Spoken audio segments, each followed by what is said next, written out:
गुजरात के महानगर राजकोट में महानगर पालिका द्वारा आचार संहिता पूरी होने पर 100 करोड़ के बॉन्ड निकाले जाएंगे। गुजरात की अन्य महानगर पालिकाओं की तरह राजकोट महानगर पालिका द्वारा भी आने वाले समय में बॉन्ड इशू कर आत्मनिर्भर बनने का प्रयास किया जाएगा।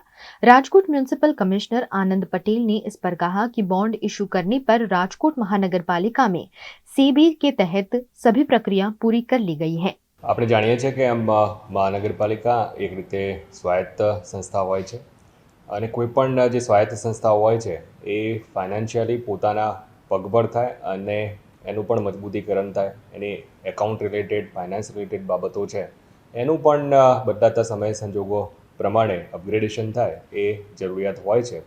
એટલે મ્યુનિસિપલ બોન્ડ આ ક્ષેત્રમાં એક અગત્યનું પાસું આપણે ચોક્કસપણે ગણી શકીએ કે જે આવી સંસ્થાઓને સ્વાયત્તતા માટે જરૂરી હોય છે।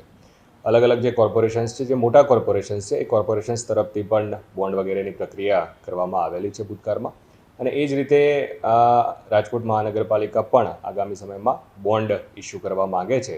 એટલે આ બાબતેની જે મહાનગરપાલિકા કક્ષાની જે પ્રક્રિયાઓ હોય છે, ખાસ કરીને સેબી વગેરે લેવલે આપણે જે ડોક્યુમેન્ટ વગેરે જમા કરાવવાના થતા હોય છે એને એ આધારે જે એકાઉન્ટ રિલેટેડ એક્ટિવિટીઝ પણ કરવાની થતી હોય છે, ખાસ કરીને ટેક્સ રિલેટેડ એક્ટિવિટીઝ પણ કરવાની થતી હોય છે। આ તમામ જે કાર્યવાહી છે એ મહાનગરપાલિકા કક્ષાએ પૂર્ણ કરી અને એના ડોક્યુમેન્ટને એ બધું આપણે સેબી વગેરેમાં જમા કરાવેલું છે।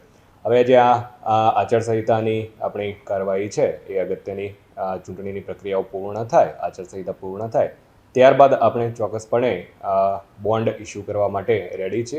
એટલે જે અગત્યના પ્રોજેક્ટ્સ છે એ અગત્યના પ્રોજેક્ટ્સ એટલે ખાસ કરીને આપણે અત્યારે અમૃત મિશન હેઠળના અલગ અલગ જે પ્રોજેક્ટ્સ ચાલતા હોય છે એ પ્રોજેક્ટ્સમાં મહાનગરપાલિકાનો પણ એક ચોક્કસ નાણાકીય શેર હોય છે।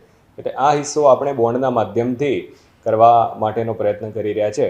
એટલે આની સફળતા બાદ ચોક્કસપણે એક સ્વાયત્તતા માટે અને આપણી જે ફાઇનાન્સિંગ સિસ્ટમ છે સિસ્ટમને મજબૂતીકરણ માટે એક નવું આયામ આપણને મળી રહેશે અને ભવિષ્યમાં ખૂબ સારા પ્રોજેક્ટ પણ આપણે કરવા હશે તો આ બોન્ડના અનુભવના આધારે આપણે ઓપન માર્કેટના માધ્યમથી પણ આપણે સ્વાયત્તતાની રીતે આ પ્રોજેક્ટ્સ આપણે કરી શકીએ।